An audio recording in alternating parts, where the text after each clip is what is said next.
And we're good. All right. Here we go. 3, 2. Welcome to Nintendo Dads, episode 141. Recorded. No, that's not it, is it? No. We're 142. Well, let me start over here. That frog in my throat anyway. Hang on. Thank you. 3, 2. Welcome to Nintendo Dads, episode 142, recorded on August 16th, 2017. On tonight's episode, we talk about the Samus Edition new 3DS XL. Mewtwo's coming to raid battles in Pokemon Go soon. Good luck finding him. Sonic Mania has released for the Switch and other systems, and Nintendo is going to hold a special panel at PAX West 2017. All this and so much more. Hey, Jesse, not Zach, Jesse, cue the music. Insert here in post. All right. Okay, here we go. Hey guys, welcome to Nintendo Dads episode 142. I am Marty Estes, and I'll be your host tonight in lieu of Zach Erickson, who actually has adulting to do in the morning. He has work to get up for extra early, and so he and Justin can't be here tonight. But I will tell you who is with me, and that is the man from VG Tribune, Mr. Jesse Waldeck. How you doing, Jesse? Pretty good. Yeah, both of us tried to get a hold of people to sit in the third and fourth chair, and no one was available. Of course, that's what happens when you're talking to East Coast people at 15 minutes before you want to start recording. That's true.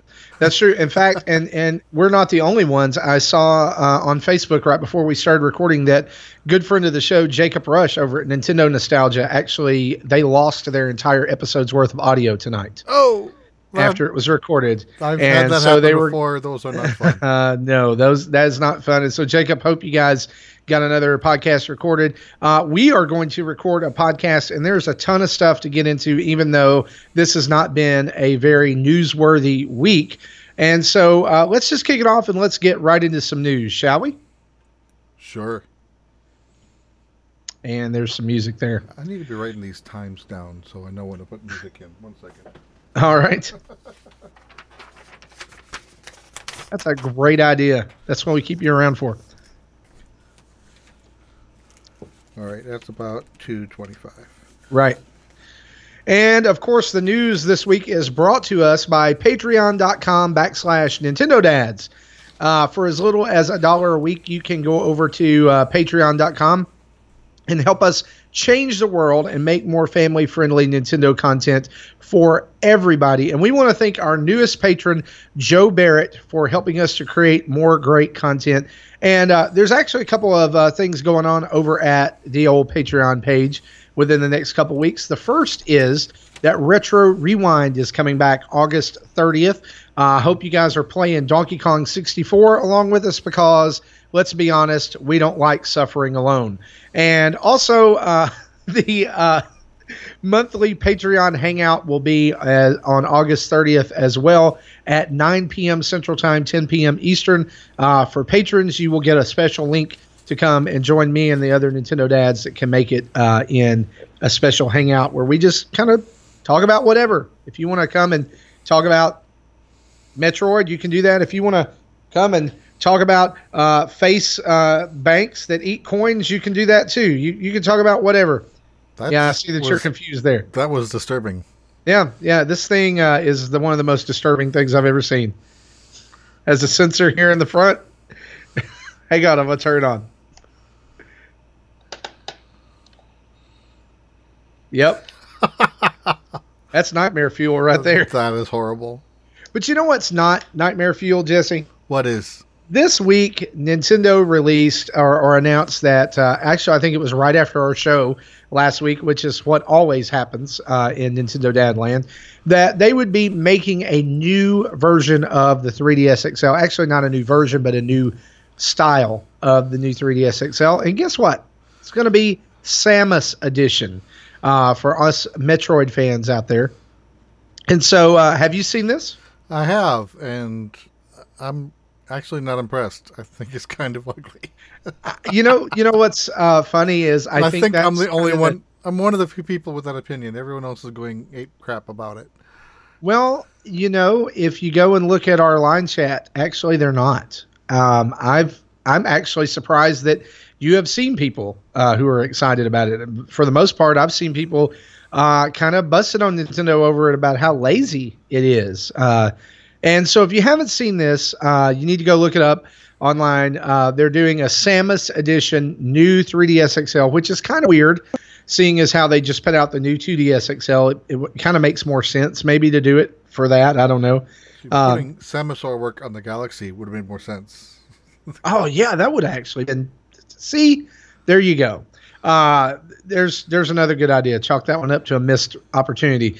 Actually, I'm sure that the reason it's on the 3DS XL is because this is one of the few games now for 3DS that's being made that actually takes advantage of the stereoscopic 3D.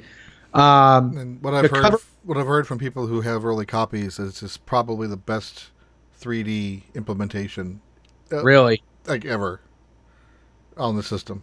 Oh, see that sounds really good. But I'm not able to get 3D anymore. Well, I can play it on my son's. Yeah, you can hijack your. Yes. I was going to say you can hijack your kid's system. I may do that. I may just do that once he goes to bed. But here's the deal. So it's a black on the inside. It's all on the inside. It's all black. Even the buttons, the control pad, everything is black, except for the markings on the buttons are like the Super Nintendo colors, YXBA.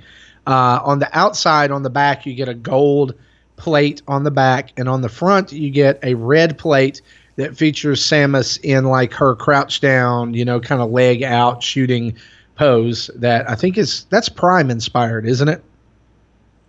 I believe so. I think a lot of people call that the Prime pose. I'm sure I'll get corrected about that if I'm wrong. But anyway, so it's there, and that's it. The shoulder buttons aren't any different. The like any of the like little details on the inside aren't any different. It doesn't even come with a copy of the game. I'm not surprised. It's just, no, I mean we've seen Nintendo do this with Majora's Mask. We've seen them do it with the Pokemon editions of the new 3DS, the smaller one. It didn't even come with Pokemon, did it? No. Didn't it? So yeah, and of course, like other new 3DS XLs, it does not come with a power supply. Right. So now let's count here: Majora's Mask, Fire Emblem Fates, Pokemon Sun and Moon, new 3DS for the re-release Game Boy Pokemon. Now this without a game. So you got to kind of balance it out here. I mean, you can get a new. Here's how I look at this.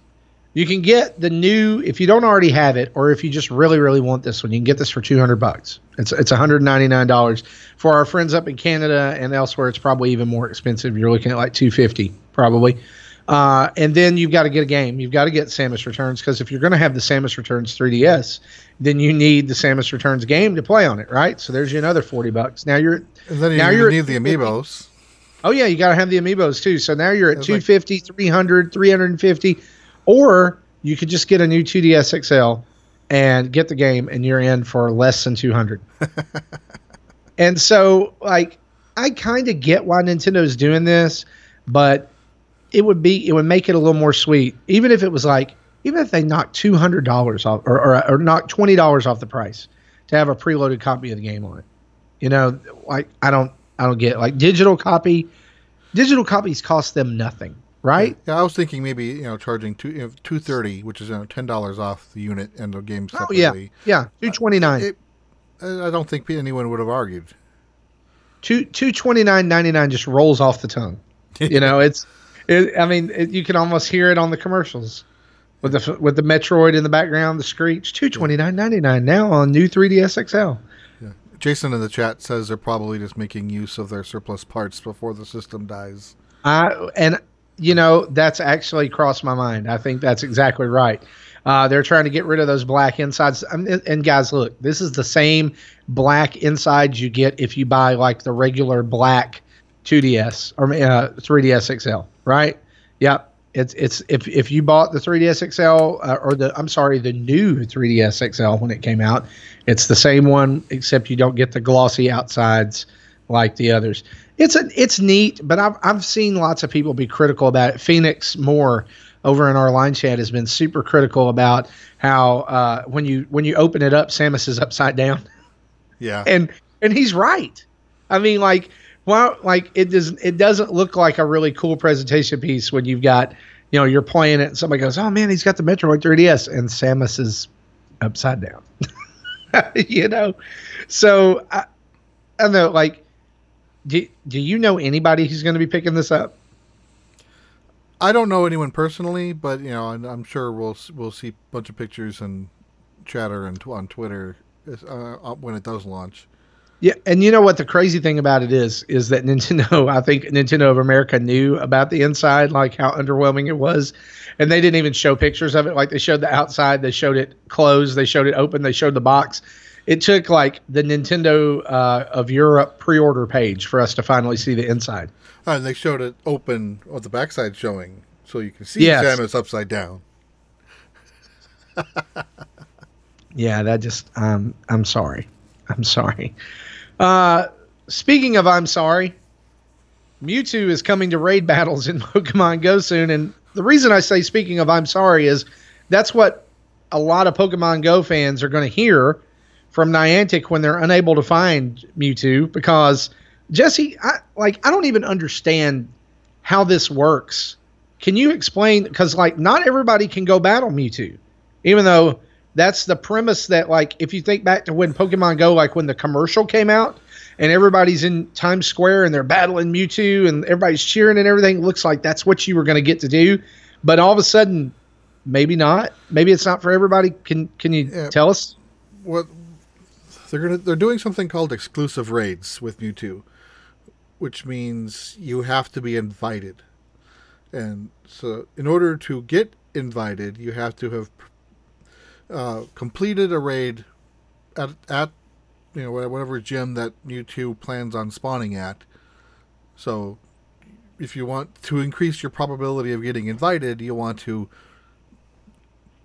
go to as many different gyms and participate in as many raids as you can.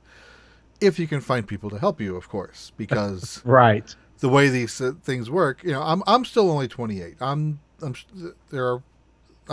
still probably experience points wise less, you know, maybe that's about half of the way, maybe even less, still less than half between 0 and 40, because it ramps up steep, you know, at the end. Mm-hmm. But you know, at where I'm at, I can only take down a level 2 gym raid by myself. I come close to a 3, but if I had another player like my identical, then we could take it down. And then the level 4s, I would probably need 4 or 5 people, and then the legendaries at level 5, I would probably need 7 to 9 people just to take it out. So, and then of course Mewtwo is going to be the level 5 raid, so you'll have to get invited to it, and they'll tell you in advance when and where to meet. So hopefully to try to get together with other people who's gotten invited, and then you'll probably have a chance to do it. But other than knowing in advance, that's pretty much the only advantage this invitation raid gives you. You know, I've already written off that I'm never going to see a have a legendary, because there's just not enough players in my area that I know of to work together to do a raid. So the picture in that commercial of people in Times Square capturing Mewtwo is literally what you're saying is that's going to be where that's the only place you can probably do it. Yeah, when it was the real life equivalent to that was the Japanese event last weekend, where I think people were able to catch Mewtwo, unlike the Chicago event, where they had their Lugias delivered on a platter. Because yeah. Yeah, well, I mean, and the reason for that we understand is that they just had this epic crap the bed moment, you know, at Pokemon Go Fest. Yeah. I've said this before and I'll say it again. Like, I don't understand it. Like, I played Pokemon Go that first year, I guess, and or the first 6 months, you know, that summer it came out and it got super hot and everybody was playing. I guess it was like 2 summers ago, and it was fun. Last summer. Was it last summer? Yeah, the game's only been around a year. Well, felt like 2 years. When you're an old man like me. That was the whole point of the Chicago event, was to celebrate its 1 year anniversary. Well, there you go. So here's the deal. Like, it was fun for me, but the whole reason that I quit playing it in the beginning was because it was hard to find Pokemon in my area, because we're in a rural area, and it's just super hard to not just get Rattatas and Zubats over and over and over again, you know. So of course now there's more diversity in what I can pick up, and I'm seeing more, and you know, gyms are, I guess the whole gym system and everything, and partner Pokemon has come in and changed the game. But like, I still see there's people who are really hanging on to this. So it's like, I guess it's good in a way. I mean, it's good for Pokemon. It's good for Nintendo. It's good for Niantic. But like, there's still, like, they do things like this, like the raid battles, but then there's still other stuff that you still can't do. And I wonder, are they spending too much time on this aspect of it instead of getting like, PvP battles and trading and different things like that going? They're still promising though they're coming. Well, yeah, it's coming. It's always going to be coming. It's kind of like, remember Duke Nukem? You know, Duke Nukem Forever was coming for years, man. I mean, I really hope it's not that kind of wait for Pokemon fans though, because I get it. Like, my son still wants to play. You know, he's still like, Dad, let's go hunt Pokemon. I'm like, where are we going to go? You know, there's nowhere around here. I mean, if I drive 20 minutes away, there's more of a chance. But, you know, I do have it on my phone, and I'll pop it open every now and then and get some Pokeballs and capture something. But and I still try to play every day. You know, and in fact, I was busy today all day, so I didn't have a chance to play. So I just now caught a Pokemon to continue my streak. You know, but I'm not going to be able to get to a Pokestop to spin that, so I'm going to lose that streak. Right. You mean your house isn't a Pokestop? No, I wish it was. I'll have spawns I can catch at my house, but not a Pokestop. Yeah. Well, let's move on. I think that's probably all we can say about that. If you manage to get invited to a raid battle against Mewtwo, or even defeat Mewtwo, can you catch him if you defeat him? Yeah, I'm sure. Okay, that's the whole point. If you do that and you're a fan of the show, send us some pics. Find us on Twitter over at Nintendo Dad. Shoot us some pics and stuff, and tell us about your journey, because that's super exciting. I mean, Mewtwo is a big deal, and we would love to hear from our fans that are doing that. Oh, well, before we move on, the big unknown as of Monday, which ended Zapdos, is what's going to happen, because they only told us what was going to happen for 3 weeks after Chicago. Apparently, what's happening now until the end of the month is all four legendaries are spawning. So Lugia is still spawning, and all 3 birds are still spawning randomly. What'll happen when September rolls around, we don't know yet. Oh, well, okay. So my son actually did try to catch, I think it was a Lugia. He was with a friend, and then he actually found a group of 5 people. So there was 7 of them trying to attack this thing. They were unable to take it down. So then that brings the question of, how many people are you going to have to invite to take Mewtwo down?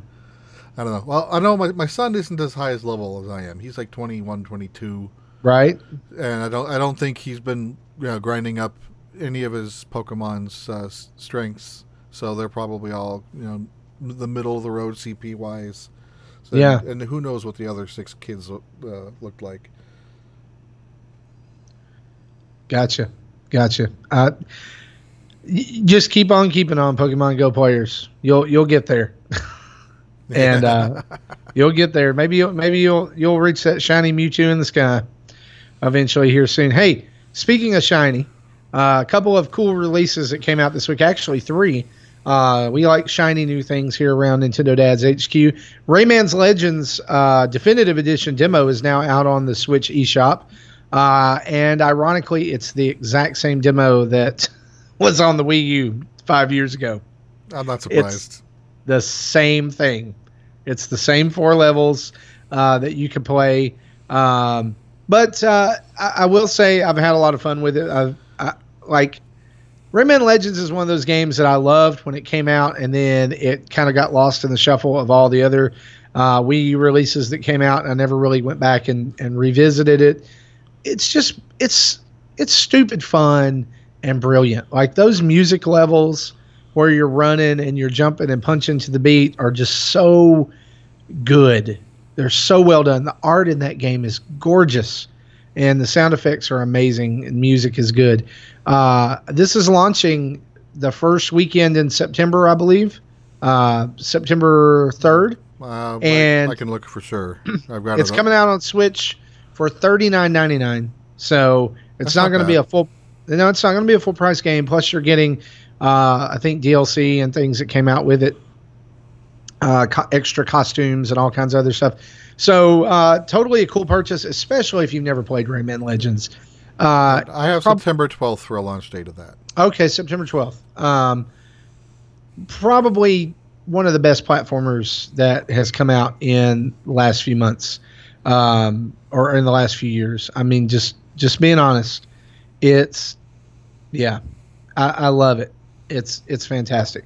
Also out this week, Monster Hunter Stories, which is supposedly was the kiddie version of Monster Hunter. It's on the 3DS eShop. You can pop over there and download that. I've downloaded it. I haven't been able to play it yet. I've got backlog problems right now, and I also have. And we'll talk about this here in a minute, but so this is not a segue. I also have Sonic Mania problems right now, and mainly the problem is I can't find enough time to play it all the time. So, but Monster Hunter Stories has come out, and several people that I've talked to have said this is amazing. If you'll remember, this is the one that the Amiibo came out for in Japan last year, and these Amiibo are larger scale Amiibo. Probably on par, maybe not as large as the Guardian, but larger than your normal sized Amiibo. And they actually have removable riders. So the riders can switch from beast to beast, and kind of like they do in the game. So, Jesse, have you ever played Monster Hunter, or are you going to play this one? Excuse me. I tried to play Monster Hunter Tri. I was looking forward to it. That on paper, it was... At the time, on paper, that sounded like it was a game right up my alley. I got it on launch day, and I was extremely disappointed in it. So, and it kind of ruined me for that franchise, and I haven't tried it again since. So, I'll probably still pass on this one because I've got other things I need to be playing. I played Monster Hunter 4 Ultimate, I think, the demo that came out on the 3DS, and I was excited to try it, because people had just been telling me how epic and how awesome Monster Hunter was. And so I decided to try that. And I was like, is this just a hard game? Or do I just suck as a game player? Like, do I just suck at video games? Because it's like, that's literally how I thought after the first time I played it. I was like, I've got to be doing something wrong. Like I can't. And you come to find out that Monster Hunter is not just like, you can't just roll up in there and Leroy Jenkins the crap out of the monster. You can't just go in there with guns blazing. You've got to have a strategy. You've got to analyze its weak point. You've got to analyze its patterns. And, in my house and then the games I play, ain't nobody got time for that. That's just kind of the feeling I came away from 4 with. Right. Yeah, in our future game release schedule, I still had that as sometime this fall. But I did look, and it now has a release date of September 8th. Yeah, it's coming soon. I'm going to try the demo. I've heard that the battle system is it's not like a free range battle like it has been in the past. It's more like an RPG, I think, turn-based. I'm not sure. I'm just extrapolating that from what people have said in our line chat, but I'm going to give it a go this weekend. I'm going to have a little bit of downtime when I'm not playing another release that came out this week. And man, oh man, I can't wait to talk about this when we get to what we're playing. Sonic Mania is out. It came out yesterday, and I'm just going to say this, and we'll move on because this is news. As of today, Sonic Mania is the highest reviewed Sonic game in the last 15 years. I'm not surprised. I'm not sure if it was how jokeful or truthful this is, but I heard that this was kind of like they brought on a bunch, like fan game developers to work on the game, and that's the reason why it's game is as good as it is versus something that's come out of Sonic Team and by themselves. Again, I don't know how legit that is. That was just what I've heard. I'll save it for the later segment, but I'm just going to say this: they just need to retain these guys, like keep them on retainer. And if they want to crank out one of these like every year, I'm cool with that. Like if seriously, I know I keep saying I'm going to say this and move on, but this is the last thing. If this is the only way that Sonic ever is presented again, I'm okay with that. Like, forget Sonic Forces, forget Adventure. We'll find out when Forces come out. I'm so scared that Forces is going to be just hot garbage water now. But I've heard that the Switch version has issues. I didn't hear exactly what those issues were, though. I'm sure it's frame rate. I'm sure it's like everything. Like, did you know Overcooked has frame rate issues on the Switch? I've heard that too. Everything has frame rate issues on the Switch. It's like it's almost like they didn't know what it was, which is a segue into our next news piece. Shocking. Here. Yeah. So, Jesse, why don't you tell us a little bit about EA here? Oh boy, where do I start? So, the headline here is EA to judge participation on Switch on FIFA 18 sales. VP puzzled by the Switch when first told about it. When I first heard that, my initial response was, well, I didn't know what Wii U was either, and we saw what happened with that. Can I just say that I don't think we need to spend too much time on the vice president thing. The vice president of EA said that they were, quote, puzzled by the Switch when they were first told about it or it was first revealed. Okay, I'm just going to say this. I have a 9-year-old daughter, and she knows what the Switch does, and she knew what the Switch does intuitively as soon as she saw it. It's not hard. When it's docked, it's on the TV. When you pick it up, it plays on the screen on the thing. You take the controllers off, and that you can play together. What is puzzling about that? I don't know. And back even 6 months before launch, when all the rumors were going around, and the rumors that were true started all piecing together into this thing that in my mind is like the golden machine. It's exactly what I wanted in a new system. And yes, it's what I wanted, and it's what I got, exactly what I wanted. As an aside, and this is something crazy I've noticed, I have adapted to playing the Switch almost totally as a handheld. I probably pretty much have as well. The only time I really dock it is when I want to do streaming. Yeah, like I was playing this morning before I went to work, and my son's like, "Hey, Dad, don't you want to try Sonic Mania out on the TV?" I was like, "Well, yeah, I guess I should." I'd played it almost exclusively in handheld mode, and I think I picked up the habit where I really think that I solidified the habit was Severed. Because I spent about 7 or 8 hours on Severed over like 4 or 5 days. And that was really all I was playing. And I was playing it to get finished with it because I need to write a review of it. And I enjoyed it. I don't want it to sound like I didn't enjoy it, but like you can't play that game on the TV. Right. So I was carrying my Switch everywhere. And Splatoon, I have played almost exclusively as a handheld, so much so that playing it with the Pro Controller feels weird in my hands. and I do worse. I do worse on the TV than I do in my hands, which I have no explanation for. But yeah, EA is going to judge their participation on the Switch based on FIFA 18 sales, which has to be one of the most god-awful practices for judging participation on a system ever. Literally what they've said is, hey, let's judge our participation on this brand new console on a niche game in a niche market with a version that doesn't even compare to Xbox One and PS4. Right? I mean, That sounds about right. Yeah, Capcom's been doing the same thing too, and we've talked about that. Yeah, and it's the few games that I would buy from Capcom, they're not putting out. But the games that they are putting out, I'm not interested in, so I'm not going to buy it. So therefore, they're not going to. I'm not buying the games I don't want, so they're not going to make the games I want. Here's the crazy thing. Doing the exact same thing. Here's the crazy thing. You know how lots of people say things like Nintendo just needs to get with the times. Nintendo just needs to get with the times. Well, I feel like that's reversed now. I feel like almost everybody is saying this game would be incredible if it were on the Switch. This game would be so much better if it was on the Switch. Man, I wish I could take Overwatch with me on the Switch. I wish I could play this on the Switch. And so now the paradigm has been shifted. Nintendo has actually done it.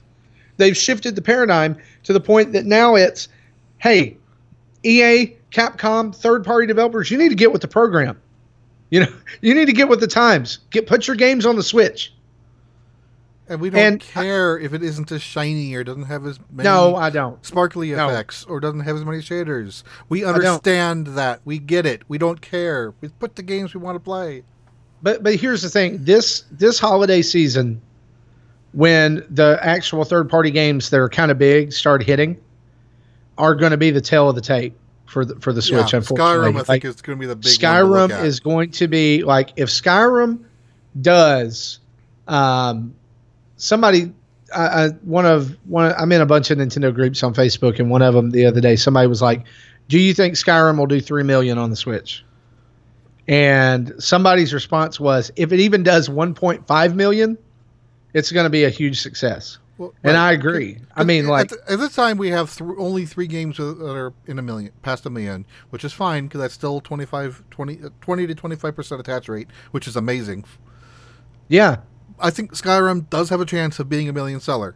Maybe not, obviously not in the first quarter, maybe not in the first year, but in lifetime, definitely, I think it has that chance. I think it does too. And I really think that if they would have, and maybe this is why it's taken so long to come out, I know they've got like the Zelda costume in there and like the Master Sword and stuff, but if they did like one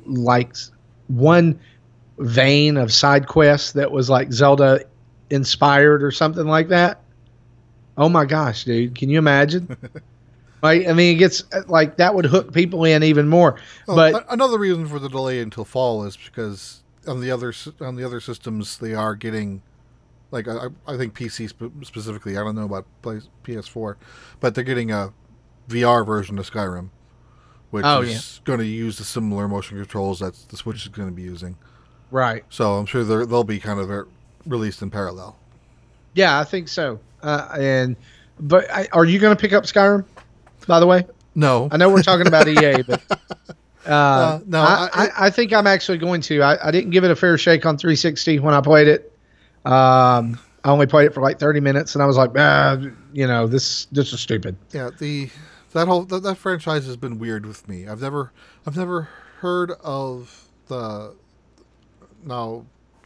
name of the franchise is escaping me. Morrowind. No, Elder Scrolls. Elder Scrolls. Yeah, Morrowind is a place. Yeah, I think that's the third game. The name of the third game. But anyway, when Oblivion was coming out on PC, the fourth game in the franchise, I heard all the hype. I'm like, okay, I think I'll be interested in trying this out, and I bought it at launch for PC. Never touched it. Wow. So when I got my PS3, about a year after it launched, so we're talking about late 2008 now, I picked it up with the PS4 version of Oblivion. I did put it in, got through the tutorial, which was about an hour long, stepped outside, and I'm like, I don't know what to do next. It's so open world, they don't tell you what options you have. They just say, do something. I'm like, no. That's as far as I've gotten. I've never tried Skyrim. And when I say I didn't give it a fair shake, I rented it from Redbox on a night that I didn't really have time to put into it, and I didn't get home till like 11 o'clock, and I tried to play it, and I put 30 minutes into it, fell asleep with the controller in my hand, and then got up the next morning and was like, well, that was crap, and sent it back. turn it back in. Game So I'm going to try it again. Game rentals in general and Redbox sound nice on paper, but Yeah. it's a bad idea only getting a game for 24 hours. It's good to be able to try it, and see if you actually want to make the purchase. If you're sitting there burning for a purchase. I actually did that with Final Fantasy 15, and yeah, me too. Got part way through the tutorial, and I'm like, I hate this. I made it through like the first day or the first chapter, and then I was like, I want this. Got it for Christmas and never touched it. So yeah, it was fuel for the Switch at GameStop. But yeah, I'm gonna check it out. Like especially I think with Skyrim, and even to a greater extent Zelda. I think works on the Switch for people like me, because I'm not at home a lot, or I'm traveling, or I'm out and I can pick it up at my office and play for 15 minutes or something. So I'm definitely gonna do it. But back to our original thing, like companies like EA and Capcom and everything, like I want to say, how much more fervor do you need surrounding Nintendo and the Switch to like go, okay, we'll buy in, and we've talked this to death on episodes in the past and today, and I just don't know, like I don't get it, and I guess it's like I don't understand economics and development and all kinds of stuff, but like, man, at least like, dude, Capcom, at least like churn out a Mega Man or something, try something different, make a DuckTales game for the new series. Or at least give us Disney Afternoon. Like give it to us as a download, like you don't even have to make a physical thing. I mean, how hard is that? Just put it on a server and let's download it. Anyway, moving on. Nintendo, a couple other things we'll reach through pretty quickly. Nintendo has teased a new fighter and a new stage for ARMS. The stage is a storefront or a street view with storefronts around it, and oddly candy symbols on poles in the middle that kind of look like, I don't know, they look like like little wrappers and things that you would have. And then after that, they teased grainy security footage, quote unquote, of a new fighter who appears to have like balloon pants or hammer pants or, like Princess Jasmine pants. They can't touch this. Yeah. That's the title for the show, by the way. So, and like doing this weird, almost, and here's the weird part that like kind of freaked me out about it was like the movement of this new character's legs almost looks like the way Helix walks. Like real high steps and like real weird movements and everything. So I'm kind of hoping it's not just like a palette swap or some weird, like, oh, here's the guy who made all the Helixes. But anyway, I mean, we're getting a new stage and we're getting a new character probably very soon. I would say within the next month. So ARMS fans, rejoice. Hope you're still playing ARMS. I love ARMS, but I haven't touched it since Splatoon came out, and I'm afraid that a lot of people are the same way. I think that's a very common story. Yeah. Yeah, it's hard for me to do. I mean, when I have very limited online time, it's hard for me to go back and forth. You get what I'm saying? Yep. It's hard for me to justify ditching one for the other even though I like both. So usually what happens is I end up playing neither. And so, last story here, Nintendo has announced that they will hold a, quote, special panel at PAX West 2017, which is, I think it's kind of unusual for them. They haven't been one for doing panels in the last few years, have they? I really haven't followed that type of thing, but my understanding, I could be wrong, but I don't think Nintendo has ever actually held a panel themselves. They've had booths if they've had something to share, and they've had PAXs where they just didn't show up at all. Yeah. But so this is kind of a new step unusual for them. I'm thinking Treehouse panel here. Likely. I'm thinking that we're going to get something from the Treehouse. Maybe when is PAX West? Yeah, I don't know either. Yeah, good show prep. Yeah. September 1st through 4th. Okay, so Labor Day weekend. Maybe some Metroid stuff. Maybe I maybe would, Mario Odyssey. I would expect them to be there because this is along, during the same time as the what we talked about last week with the World Championships. Yeah. In fact, I wonder, just World Champions at Seattle that weekend? I have to look it up. Huh. That's a good question. Because it's in Seattle. Nope, Seattle is the week after. This isn't like the finals, is it? I mean, No. oh no, because it's the week after. Yeah, the New York City, October 7th is the finals. Yeah. So yeah, they're gonna be at a special panel. Here's what we don't need to do.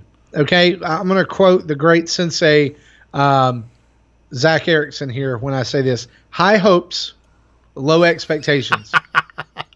Right? Let's just say that. So high hopes. I hope as high as you want to, but ladies and gentlemen, let's keep those expectations really, really low. To be honest with you, besides maybe one or two super crazy surprises, I think we've seen all Nintendo's going to show us for the rest of the year. I don't think we'll see anything new. I think they'll show off what they've already shown us before. They'll let more people have hands on with it. But yeah, I don't think this will be a place for announcements. Yeah, absolutely. This isn't like an Apple keynote. Yeah. I don't think this is going to be like. And one more thing. Although, speaking of, we should probably expect an Apple keynote here in September. Yeah, that's normally when they announce the new iPhone. I'm really hoping for it. So, and so that's the news for episode 142. Let's move into a little bit of what we've been playing. All right. Alrighty. And there's some music. All right, so let's have a little chat about what we have been playing over the last week or so. Jesse, we'll start with you. Okay, mine will be pretty short and sweet.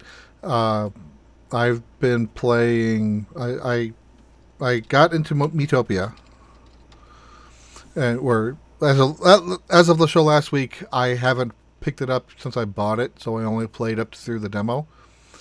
And when you guys were talking about that, there's several worlds going on, and every time you get to a new area, at least, then they reset you. They reset you. They take away all your friends. You lose your powers, and you have to get a new job, and then you find new friends. So you have to start over every time. So I thought the demo was just World 1. And no, World 1 is probably 3 times the size of the demo.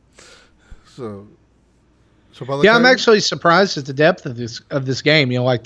Especially, I don't know. I think I saw a picture of you on Twitter where you're a tank right now. Yes. And so that means you're in the world of the Fae. I just finished the Fae, but just before we started recording. So far, that has been the only negative thing in this game for me. It took forever. I never thought we were going to get out of the land of the Fae. See, I was so tired of it by the time we were done. Me too, but probably for slightly different reasons. So I think by the time I finished the first world, I had like 500 faces saved, and so I spent a lot of time in that world. I gold flagged everything. A lot of those levels you had to go through 3 or 4 times to catch all the paths. So if you do that, you're kind of self-grinding. It isn't as tedious as it is, especially if you put it on auto fight and just hold the B button down to let it fast forward. It doesn't take a lot of time to do this. But auto fight will get you in trouble sometimes. Let's just be honest about that. True, but I still don't think I would have made better decisions on my own. Right. I think the tank probably got me more in trouble. But the tank. I love the tank and I hate the tank. Yeah, but I'll get back to that in a minute. So I felt I had a lot. I spent a lot of time in the World 1. Most of my friendship links, I think all of them were at least 10. Some of them were actually up to 15. And then when that got reset, when I got to the second section, that seemed to have flown by. And I think at the end, I was like up to 750 to 800 faces. So I only spent like half the time in World 2 as I did in World 1. So the levels weren't as high, the friendship ranks weren't as high. And there was a point where I felt I actually had to do some grinding myself because the game didn't give me natural opportunities to grind like World 1 did for me to finish some of those end world areas. So, and then World 3 was kind of in between.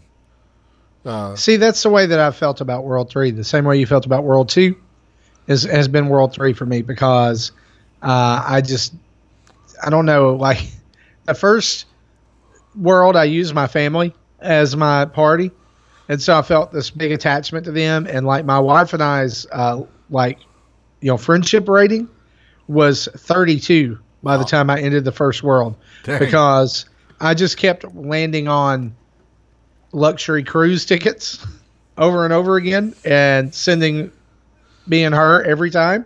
Because, I mean, why am I going to send my kids on a luxury cruise, even in a video game? Right? Yeah. I was a little bit more lenient with my ticket, that spinning wheel use. I only did them when I thought I had a chance of getting an upgrade. Right. So there was that. And then, so like in the second world, I had just friends, and I may have had, I don't know, I think I got one person who was like a celebrity or something, which is not a big deal to me. And then in the third world, like these people, okay, so the third world, I'm just going to be honest, is me, Grumpy Cat,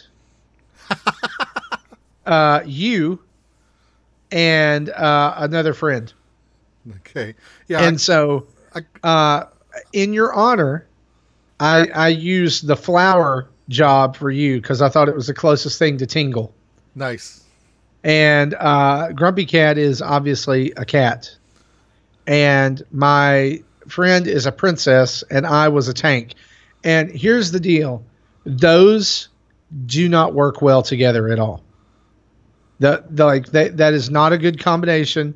Whereas in the original, like my wife and my son and my daughter and me, we were a knight, a warrior, a mage, a pop star, and what was he? Maybe he wasn't a thief. What was the other option? He was a chef. And that worked amazingly together. Like it was nuts. Yeah. How quick we killed enemies. Though I think you can reuse classes if you want to on the other characters other than yourself. You can, but here's the thing. I will say this, and I didn't either. I ended up spreading out every character has a different class. Yeah, that's mainly what I've done, except for the cat. I used it for a friend of mine, then I came back and used it for Grumpy Cat because Grumpy Cat can't be anything other than a cat. It just doesn't make sense.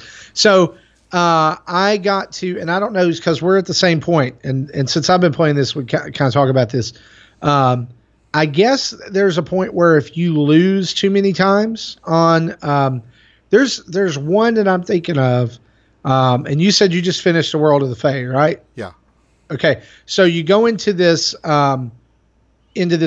like leading up to the Dark Lord's castle, and it's called Carcaton. Yeah, and in Carcaton Pass, there is or Carcaton Ascent or something like that.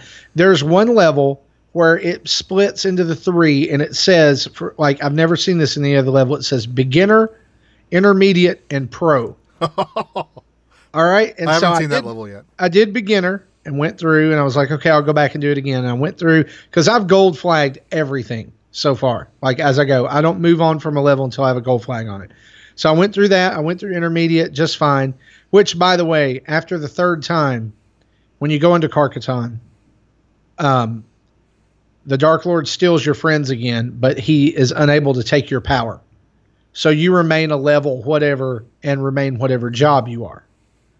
Okay, so I went into this as a tank, and you have to go through a majority of this level by yourself until you get to the Sage's house, and he helps you find your friends. Mm-hmm. And it's randomized. Like it's a random selection of the three parties.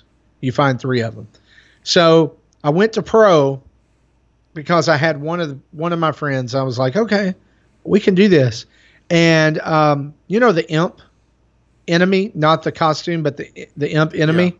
Well, there's a more powerful version of that, different colored, called a fiend. Okay. And the Fiend has an attack that it can do that it immediately hits you for 999 damage and kills you. I came across him once. Yeah. Okay. So with one of them and, kind of a full party, that's manageable, right? So we had two people on the pro, killed the first fight was like four things. It was like, great, we're going. We get to the middle fight.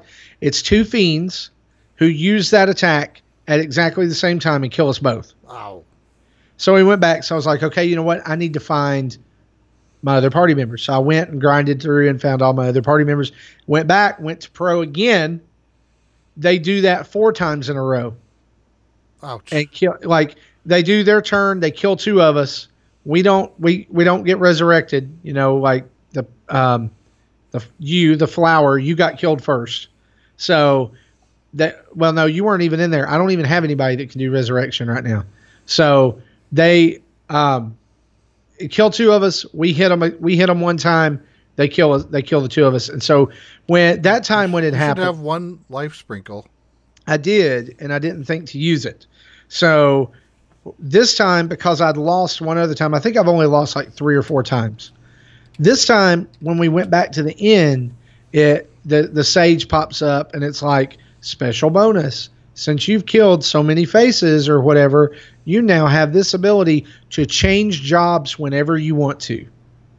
Oh, nice. And so I was able to change myself back to the warrior class, and it keeps your level.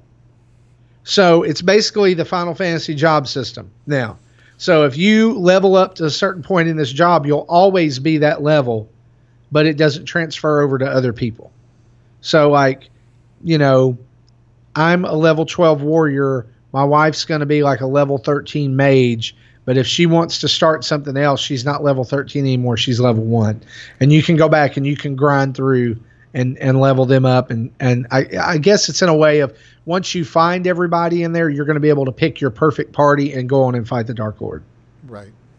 That's kind of what I figured it was going to be. So, yeah, I'm excited about the ability to do that.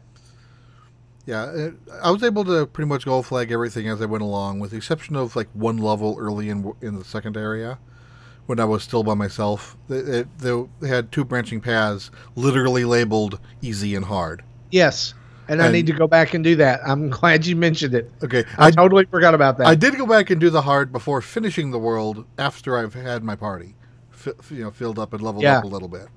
Yeah, but overall, I've really enjoyed this game. I've really gotten back into it in the last couple of days. I put it down completely for Severed, and then I put it down completely because I hate Pikmin, and then I came back to it, and I've charged through most of World 3 in a day, and I'm through Carcaton up to going to the next area. I'm ready to walk into the inside of it or whatever.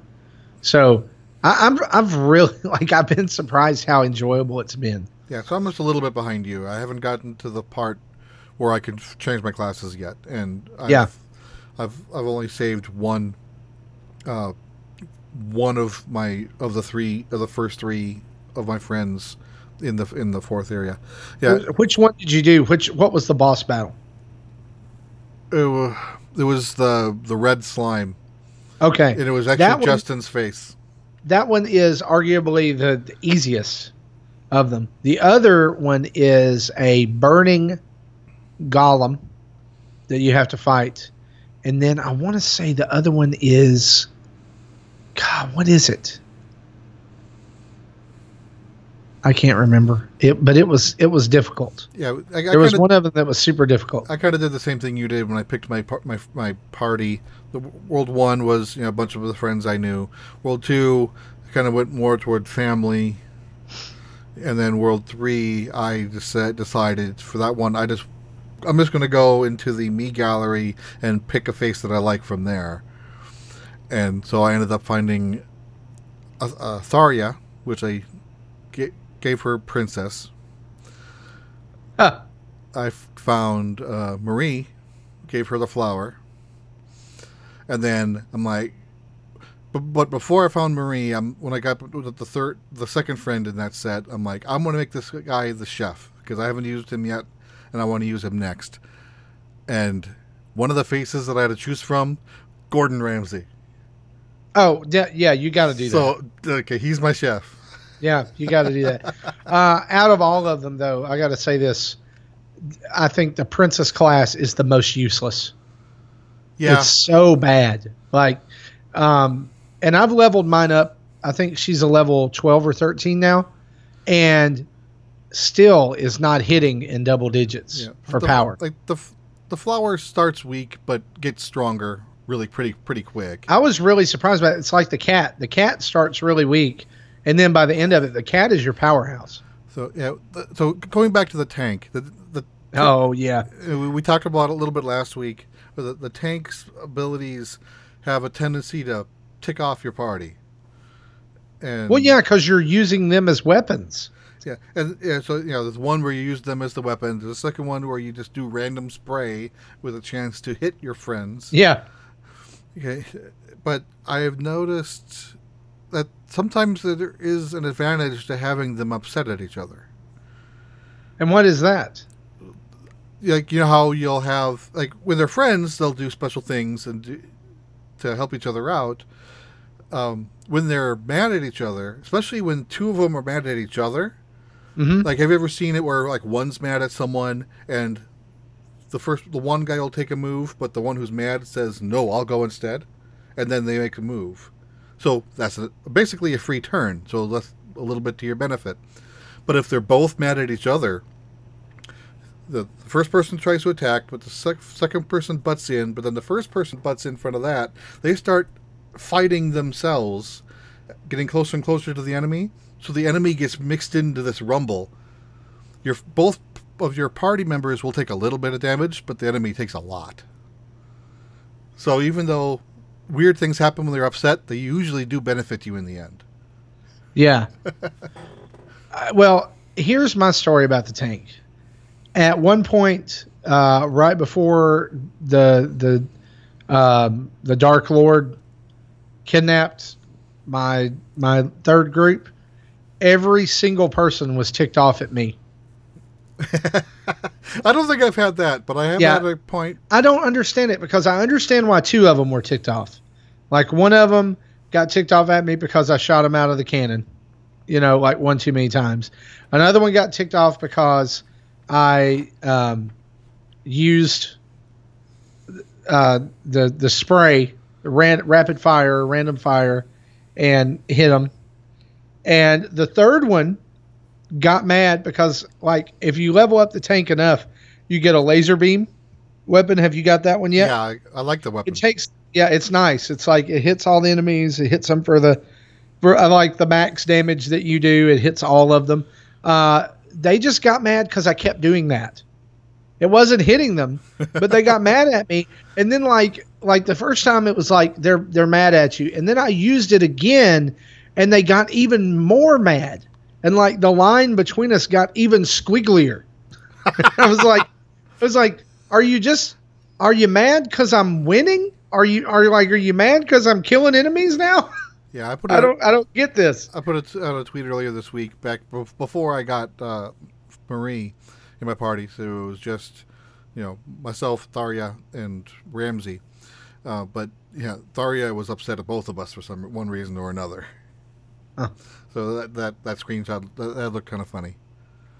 But what I love about it is they can be mad at you, but you may not be mad at them, and you'll still help them out, and it does nothing. Like, it doesn't affect their mood or anything. Like, you would think, okay, they're mad at me. I'll go over here and help them out on hitting this monster or whatever, and it'll kill them. Nothing. So I don't know. So it does. Obviously, it does slow down how fast you get the social links. I can't think of a better word for that. I think myself and Marie only got to level 3 or 4, where myself and Tharia was like 10 or 11, because she spent more time mad at me than not. Yeah. Yeah. Well, that's enough about Miitopia. I mean, if you haven't heard us talk about it yet, either on the last couple episodes. It's totally one we think that you should pick up, especially if you like RPGs and maybe you're just looking for something that's a little bit more light. But have you been playing anything else, Jesse? Yeah, and then I've been putting more time into Final Fantasy 12. Again, I think I'm near the end of the game. Like last week I talked about the optional hunts. I think I might have gotten all of them done but one. But in what I've read on that one hunt, I need to be like level 70s in order to do it. Huh. And I'm most of I did get the achievement for having my party average 50. Oh, okay. But they're still like 47 to 53 in type of range. So they're all not 50 yet, but they're all getting up there, which is better than what I had before. At one point, I had like my 3 strong ones mid 40s, my 3 weak ones were teens to low 20s. So right now they're kind of evened out. Right. So I think I'm near the end of the game. I have played this game back when it was new, to its completion, but I honestly don't remember anything that happened, from this point on. So everything seems new to me. Yeah. If you've played a game that you like, but you've only finished it once, but you started it like 6 or 7 times, you're going to remember those first few hours, but you're not going to remember the end because you've only seen it once. That's kind of what this game is for me. Huh. So I hope to be able to finish it soon, so I can, move on to the other games that are coming out. And I probably should be able to finish Miitopia by next week as well. Oh yeah, I can't see it lasting all that much longer, but I am interested in where it goes, because I know that you saw this too. That there's like a frozen area that's north of Area 1. That you get to go up there, and then there's nothing up there. I forgot about that, but yeah. I wonder if that's like after this Carcaton or whatever, but who knows? Maybe some post-game content. It may be. It may be that, or it may be, the Dark Lord escapes to the frozen tundra. World 5. The mysterious World 5. Maybe it's just Canada. And you get to go there. You say hi to Zach. You get to go there, and Zach Erickson is there, and several other, like Justin. They'll let him be in there. He's still Canadian. I mean, come on. He's still Canadian, so they'll let him be up there, and you can go visit him and show him your amiibo, and he'll give you a new costume and some maple syrup and some Timbits and stuff like that. Yeah, be totally fine. But yeah, go play Miitopia. And check out Final Fantasy 12 if you haven't. I've been playing a couple of games. I've been playing Donkey Kong 64, which, by the way, Jesse, I noticed you have not been playing. I still plan on it. I just haven't gotten to it yet. I spent about 2 hours with it on Monday night. And I will just say this. I know why I put it down when it came out. That's all I'm going to say. I'm going to save all of my comments. I'll just say this. I don't like it. I don't. I tried. I actually did go in trying to be as objective as possible. But when you compare that game and that, like, knowing that it's on the N64, when you compare that game with Super Mario World, there is no comparison. As far and the two areas that I say that in are controls and camera. And Mario 64 really didn't even have a great camera. But when the camera is so bad that the game becomes unplayable to the point of frustration, then I have an issue with it. And that's my issue with Donkey Kong 64, is that it's just the whole. I got so mad the other night when I unlocked Diddy Kong, and I was like, yeah, all right, Diddy Kong. And then they're like, Diddy Kong can pick up red bananas. And I was like, what do you mean you can pick up red bananas? And then all these red bananas appear all over my map. And I'm like, so wait, Donkey Kong can't pick up if a red banana and a yellow banana are sitting right beside each other, Donkey Kong can't pick up the red banana, but he can pick up the yellow banana? Yeah, that makes a lot of sense.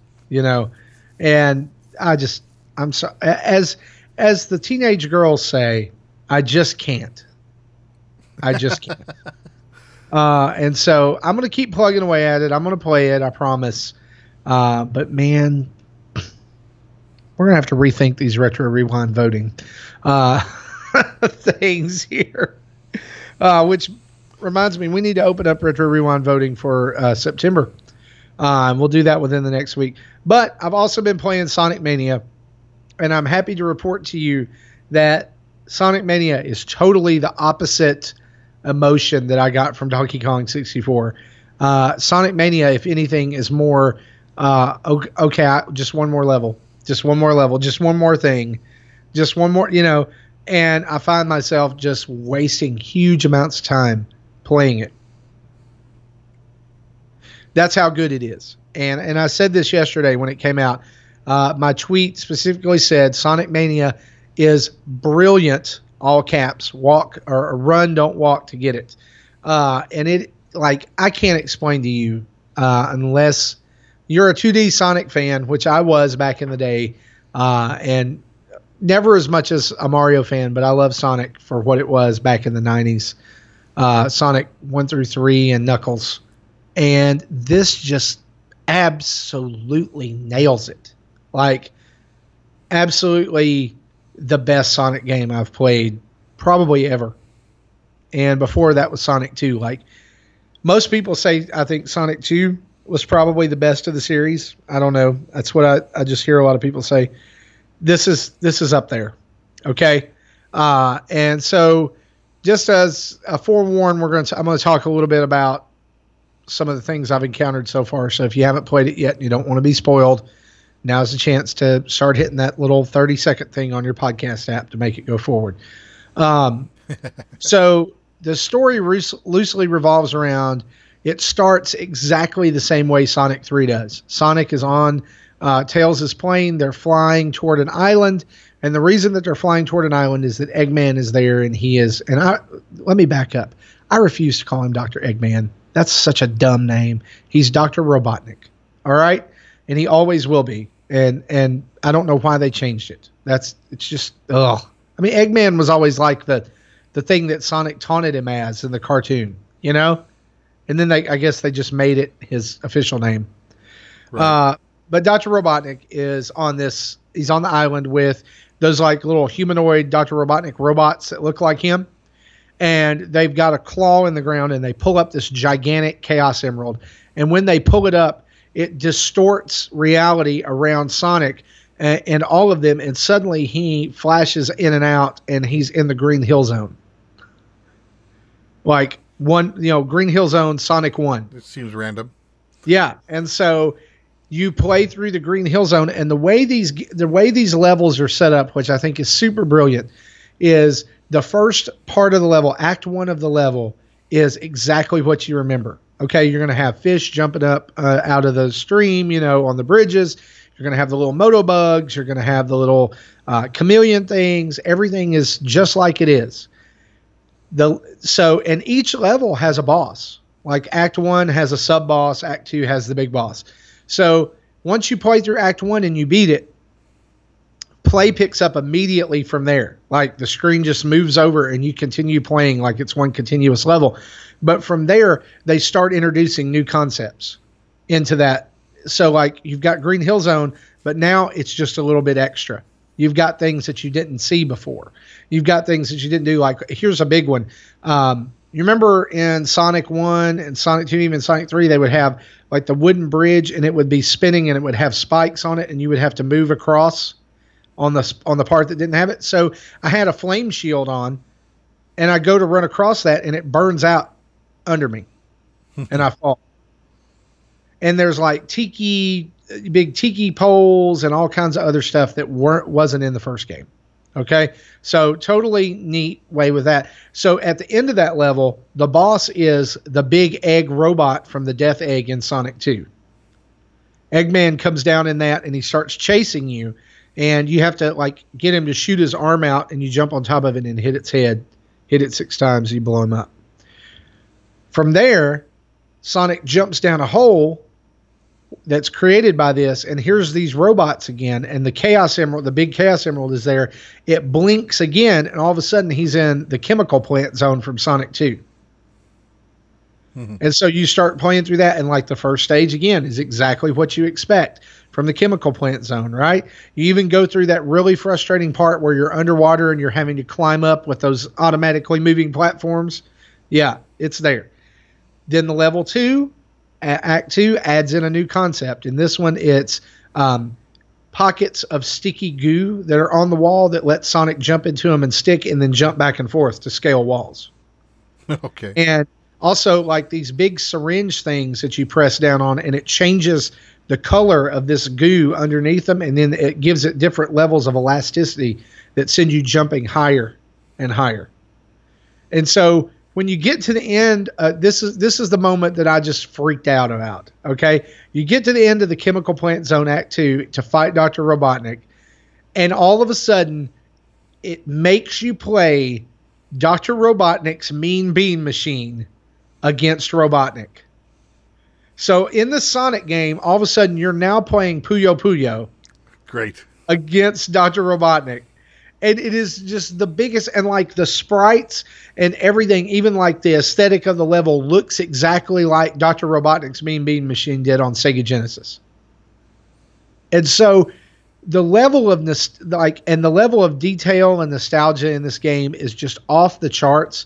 The third level is like a TV level, which you've seen previewed, you know, like it's kind of like a cross between the casino level in Sonic 1 and the pinball level in Sonic 3 and stuff like that.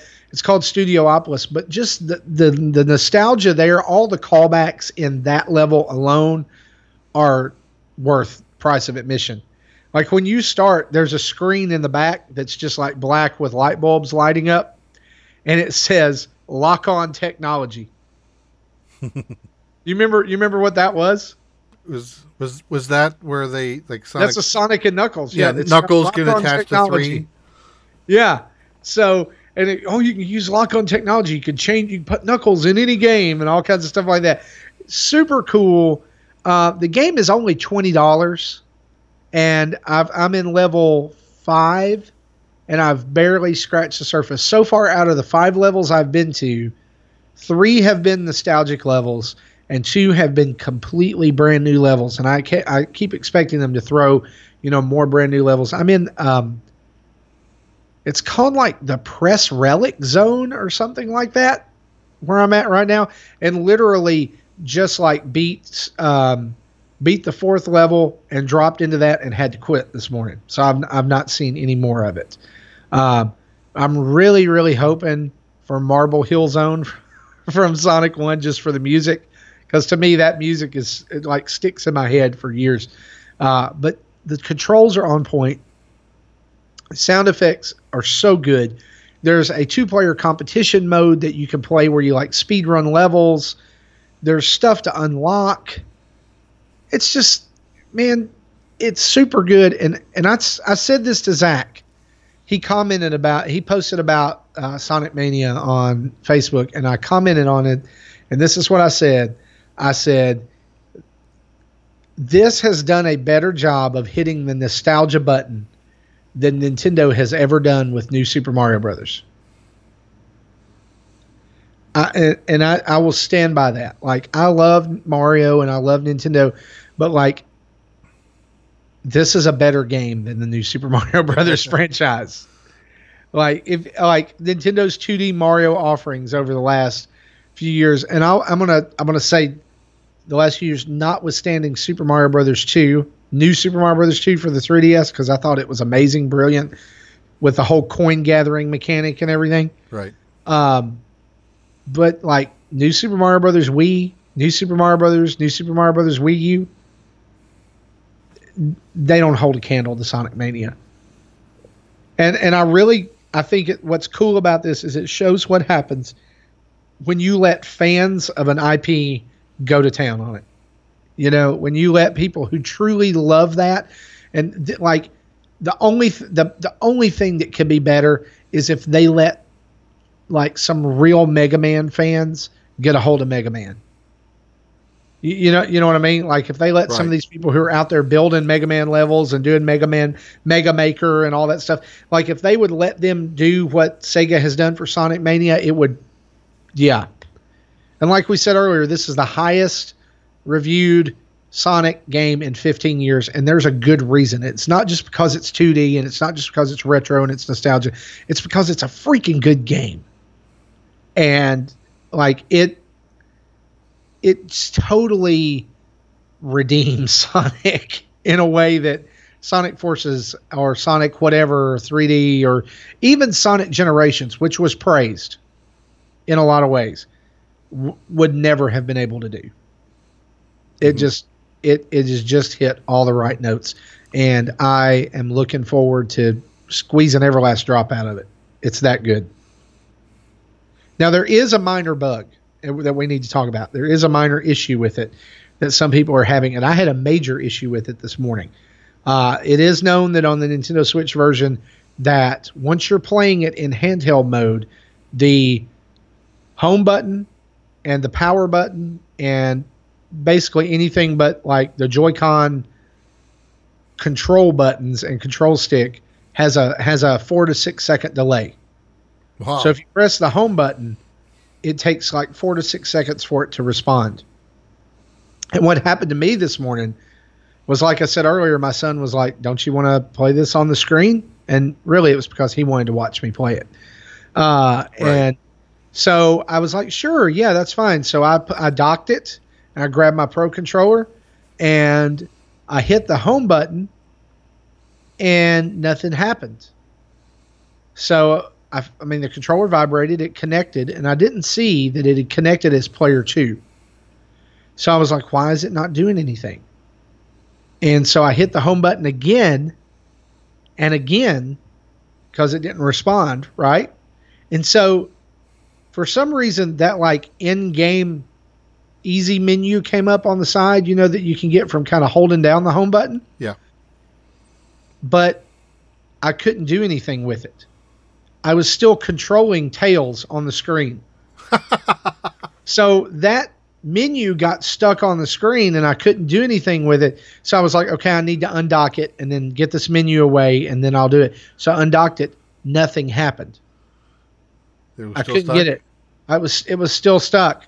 And now I'm controlling Sonic, except it's behind this like grayed out panel, you know, in the menu. So then I was like, you know what? I'll just hit the power button. It'll be fine. Nothing happened. Power button, unresponsive.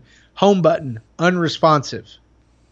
Photo capture button, unresponsive. Because I wanted to take a picture of it, you know, so I could show it and like tweet about it and say, okay, Sega, fix this. So finally, I had to hard reboot my Switch and dock it with it shut down and then reboot it with the Pro Controller, you know, so it would re-recognize as player 1, and then it worked fine. But even then, when I stood up and was like, okay, I'm going to press the power button or I'm going to press the home button to go back to the thing, it was a 4 to 6 second delay even with the Pro Controller. So that's a known issue. It may be a minor issue to some people. It may be a major issue, but there it is. You know, your mileage may vary. Some people say they don't have it. All right. Anything else, Jesse, you've been playing? Anything else you want to say? I don't think that's it. All right. Well, that being said, let's move into the Postman section. And our post office box, our Postman section, is brought to us by OneUpBox.com. You can head over to OneUpBox.com and use the code NintendoDads to get $3 off your first box. We want to say thank you to our friends over at OneUpBox.com for sponsoring the show. You guys are awesome. And we only have one message this week from Brandon Howarth. And here's what it says. Hey, Dads, my question is about Nintendo Selects. Can you guys name 6 games on either Wii U, Switch, or 3DS that should be Nintendo Selects? Also, as constructive criticism, I think all talk of Retro Rewind games should be held for the Rewind.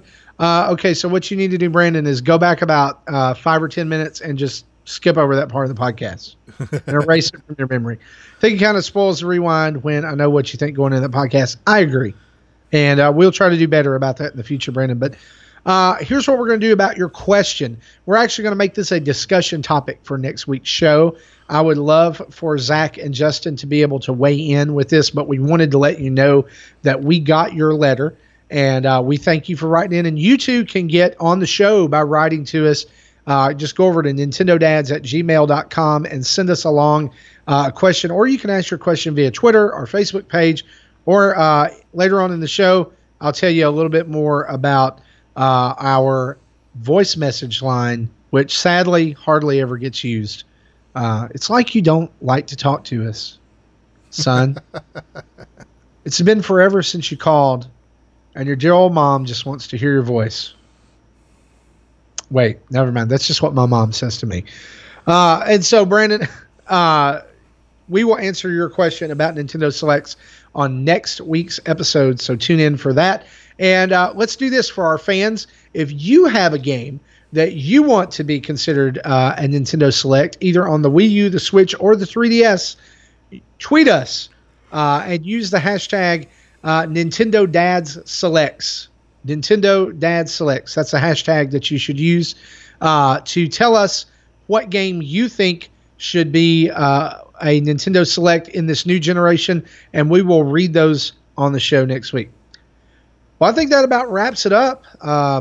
Hopefully you will not quit listening to Nintendo Dads since I tried to host this week. And hopefully Zach and even Justin will get to be back with us next week as well. Jesse, is there anything before we close out here? I can't think of anything. Awesome. Well, this is a reminder for you to be playing Donkey Kong 64 for Retro Rewind. And also a reminder that you can connect with us everywhere, literally everywhere. Follow us on Twitter at Nintendo Dads. Like us on Facebook.